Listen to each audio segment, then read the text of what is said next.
Hey gang, come at you again today with a couple wedding stories.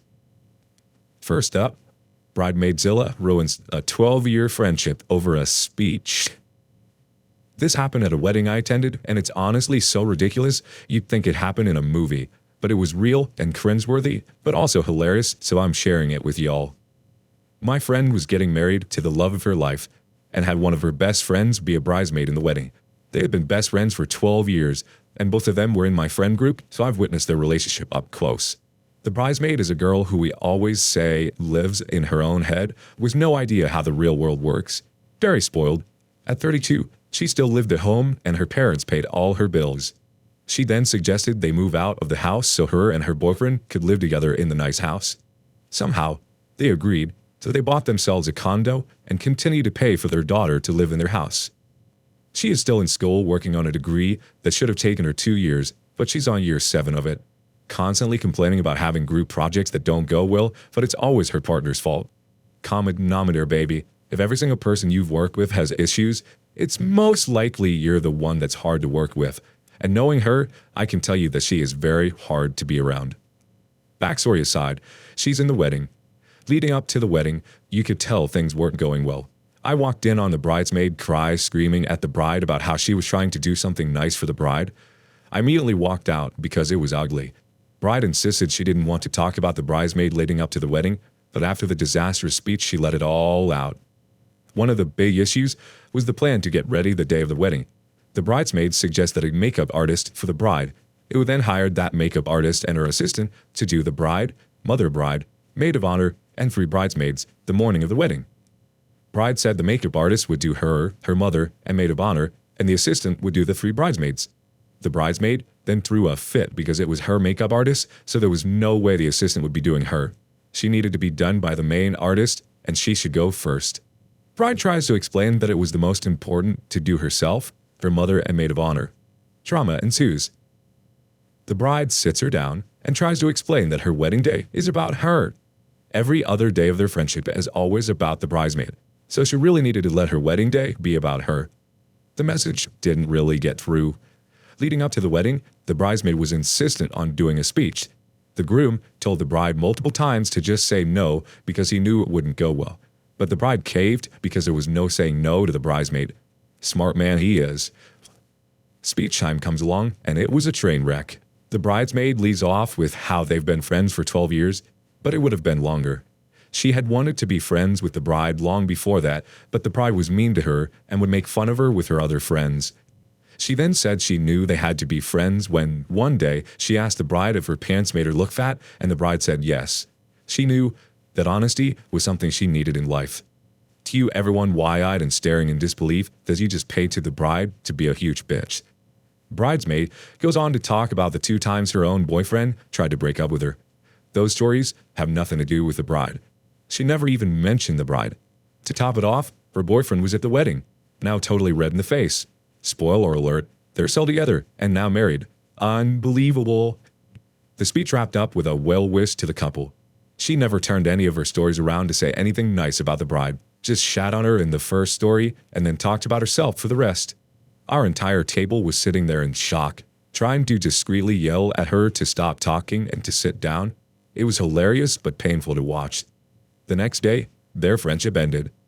Not because of the awful speech, and not because the bride was hurt by the speech and her behavior leading up to the wedding, but because the bridesmaid was upset that the bride didn't like the speech. She genuinely thought she made a good, thoughtful speech, and the bride should have loved it. The bride told her honestly that it was rude and in poor taste, and was all about the bridesmaid. I guess she didn't appreciate her honesty after all because the bridesmaid couldn't forgive her for not liking the speech, and that was the end of their friendship. This whole story reminded me a bit of that Black Mirror episode of those frenemies with the girl going to the wedding and needed to have an online qualification, etc., etc. Season 3, I think it was. I don't know. I digress. For real though, she sounds like a train wreck of a person. Hard to imagine having a friendship with someone like that. I really hope that nobody has to experience an awful speech like this in person during their wedding. This next story gets intense, so make sure to stick around to the end for the update. Alright, let's get into it. User bow down please asks, am I the asshole for being upset with my $150 engagement ring? My fiancé is quite well off. And while I don't make as much as him, I certainly would not be struggling on my own. He rotates between a few very expensive watches that he wears to work. And while we have a good grasp on financial literacy, we aren't shy about spending for the important parts of life. We openly share finances, so I know he isn't secretly in debt or any such nonsense. The ring is nice and understated, but more of a nice stacker than an engagement ring to show off. The stone, which I'm doubtful as being a diamond, is quite small. It's not an heirloom. When friends or family get engaged, there's always the excitement in sharing the news, and inevitably someone will ask to see the ring, and then everyone coos over it, and it's a good time. When I showed mine, the mood got awkward, and they feigned excitement just long enough until it was okay to change the topic. This is not a knock on them. They're just terrible liars. I would like to make clear that I am not expecting a 3-month salary ring or an over-the-top wedding. However, this is a piece I will be wearing daily for decades, and is largely considered a symbol of his love. I know not all feel this way, but we do, or at least I thought we did.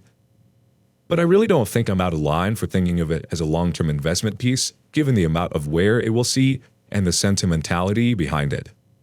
Surely it's worth more than a gaming console. Am I the asshole here? Edit. I'm getting a lot of the same questions, so I thought I would put the answers here.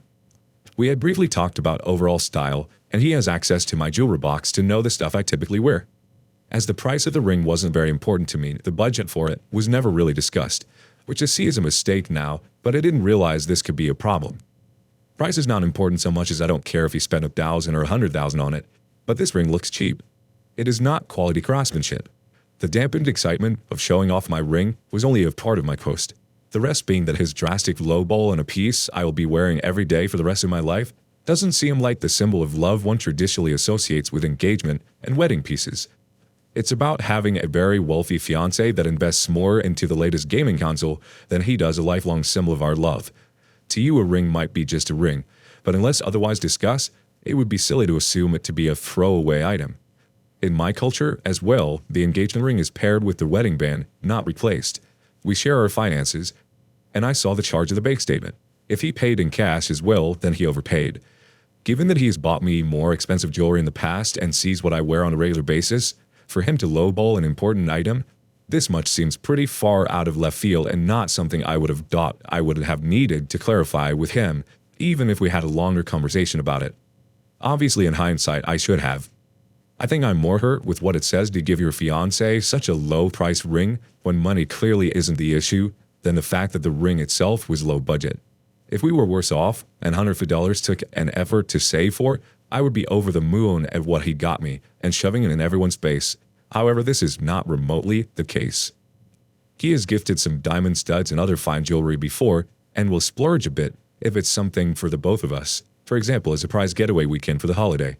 He doesn't throw his money around needlessly, but he isn't stingy. To be blunt, it's a cheap ring. In look and cost. Yes, he could have spent hours picking out the indie jeweler to get the ring that is nothing like what I have or have ever mentioned liking in a much lower price bracket than we would ordinarily spend on just regular accessories. However, I don't feel like I'm making a large leap and assuming he didn't. To me, this is about more than just the fact that he didn't get the exact style I had in mind. I also take exception to the people here acting like being unhappy with the ring means I'm unhappy with the engagement. Nowhere have I ever said this to be the case. Life isn't an all-or-nothing game. I can be unhappy with the ring while still being madly in love with my fiancé and thrilled to spend our lives together. We will be talking about this for sure, but I know this can be a touchy subject and wanted an objective eye on it first. I will update this post after the conversation. Update. He came home and we were settling down, and around dinner, I started the conversation with, "Honey, I'd like to talk about the ring." And before I could finish, he just blew up, started yelling, "Finally," and how I'd ruined everything by waiting so long. To be brief, he bought a ring from a jeweler who got bad reviews so that when I got upset over it, he could dump me under the guise that I was a gold digger. He has apparently been having an affair. Turns out COVID had shortened his work hours, not extended, with a younger model that he's earned, but knew that breaking things off when everyone loved me so much would hurt his optics. So he had to make it my fault. He knew that leaving this pariahship would gain him sympathy, and there was a lot of rhetoric that clearly wasn't his own words, but something he was parroting from what I highly suspect is from a much too influential work friend that I've had disagreements with in the past. Changes I had attributed to work stress are glaringly obvious to me now as symptoms of something more malicious under the surface, and I feel really ashamed I didn't see things more clearly earlier or wasn't somehow able to head things off before they got this far. I won't be sticking around to dig any deeper, but I know my now ex-fiancé would not have done and said the things he did without being pushed from bad influences behind the scenes. This doesn't mean I forgive him. I think he's incredibly weak and feeble-minded for letting this happen to us. But I also doubt I will be contacting many of our mutual friends as the dust settles. I left in the middle of his tirade about the 15-minute mark, and I'm staying with my mother. I haven't cried yet, and I think I'm still waiting for it to all suddenly make sense. But I know logically it might not ever. Thank you to everyone who responded to my post and offered your thoughts. I don't think anyone could have predicted what was going to happen from the information I gave, and now I'm off to r/like us and r/ibleach until the waterworks decide to flow and I can have a good cry over it all. On the plus side, if there is one, is that I don't have to wear the hideous ring anymore. I have to admit, OP, I seriously was not expecting that ending at all when I first started reading your story. I can't believe that this guy went to the troll to elaborately first get your hopes up about marriage and then use it as the tool to uphold his social standing among family and friends by framing you as a gold digger. In my opinion, what he did was despicable, especially considering that he was cheating the whole time and now trying to get everyone to side with him. I hope you are able to get the true story across to everyone, especially yourself for closure. I'm not sure if you were actually a gold digger or not, but I think it makes sense to be upset about the ring in the first place. And nobody deserves to be treated that way. If he had a problem, he should have just ended it to your face without making a scene. Good luck.